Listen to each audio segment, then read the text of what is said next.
पुराणों में भगवान शिव की एक कन्या का उल्लेख मिलता है, अशोक सुंदरी। उनका जन्म स्वयं माता पार्वती की इच्छा से हुआ था। सामान्य रूप से लोग शिव पार्वती के पुत्र कार्तिकेय और गणेश को जानते हैं, लेकिन कम लोग यह जानते हैं कि एक समय माता पार्वती ने इच्छा से एक कन्या भी उत्पन्न की, जिसे बाद में ऐश्वर्य, सौंदर्य और शांति की देवी माना गया। कथा की शुरुआत उस समय से होती है जब भगवान शिव और माता पार्वती कैलाश पर्वत पर निवास कर रहे थे। माता पार्वती अकेलापन महसूस कर रही थीं, क्योंकि शिव गहन ध्यान में रहते थे और गणेश तथा कार्तिकेय भी अपने अपने कार्यों में व्यस्त रहते थे। माता ने परमात्मा से प्रार्थना की कि उन्हें एक पुत्री प्राप्त हो जो उनके साथ रहे। शिव की समाधि शक्ति और पार्वती की इच्छा से एक दिव्य कन्या प्रकट हुई, अशोक सुंदरी। अशोक सुंदरी एक रूपवती, सौम्य और अत्यंत विनम्र स्वभाव वाली थीं। माता पार्वती ने उनका नाम इसलिए रखा क्योंकि वे संसार के दुख और चिंता अशोक को दूर करती थीं। वे पार्वती के साथ खेलतीं, उनसे बातें करतीं और उनका हर आदेश पूरी श्रद्धा से पालन करतीं।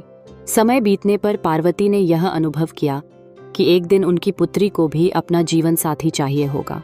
इसी दौरान धरती पर एक राजकुमार पैदा हुआ, नहुष, जिसे इंद्रासन पर आसीन होने का वरदान मिलने वाला था। जब पार्वती ने नहुष का भावी तेज देखा तो उन्होंने अपनी पुत्री के लिए उसी का वरण किया। कहते हैं कि अशोक सुंदरी ने तप कर शिव से यही वर मांगा कि नहुष ही उनका पति बने।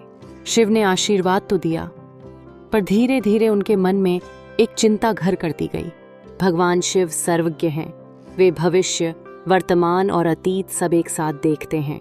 उन्हें ज्ञात था कि नहुष भविष्य में इंद्र बनेगा, परंतु इंद्रत्व का मार्ग सीधा नहीं होगा।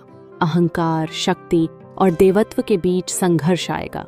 शिव जानते थे कि नहुष एक समय अहंकार से प्रभावित होगा और उस समय अशोक सुंदरी को अनेक कठिनाइयों से गुजरना पड़ेगा। एक पिता होने के नाते शिव के मन में यह विचार था कि क्या उनकी पुत्री को ऐसी स्थिति में भेजना उचित होगा जहां भविष्य में वैराग्य और दुख संभव हो। शिव ने कई बार अंतर्मन में यह बात अनुभव की कि विवाह के बाद अशोक सुंदरी को संघर्ष का सामना करना पड़ेगा, और वह भी ऐसे संघर्ष जिनसे एक पिता अपनी पुत्री को बचाना चाहता है।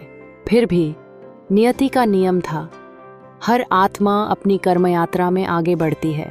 शिव ने निर्णय नहीं बदला, परंतु उनके मन में एक बेचैनी बनी रही।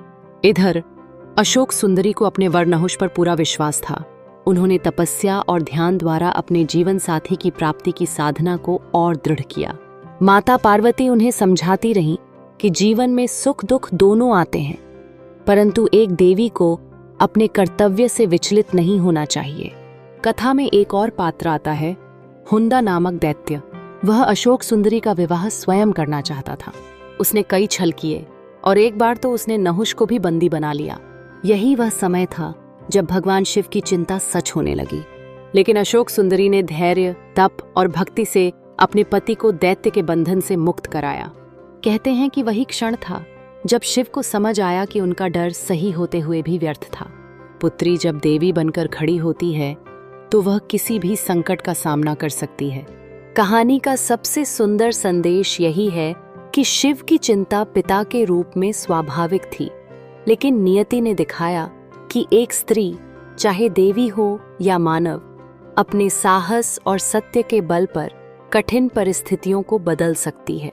अंततः नहुष इंद्र बने और अशोक सुंदरी देवी रूप में उनकी शक्ति एवं सद्गुण की प्रेरणा बनी।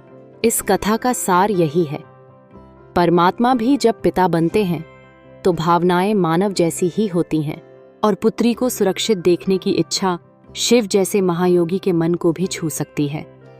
अगर आपको हमारा यह वीडियो अच्छा लगा तो कृपया लाइक और सब्सक्राइब जरूर करें।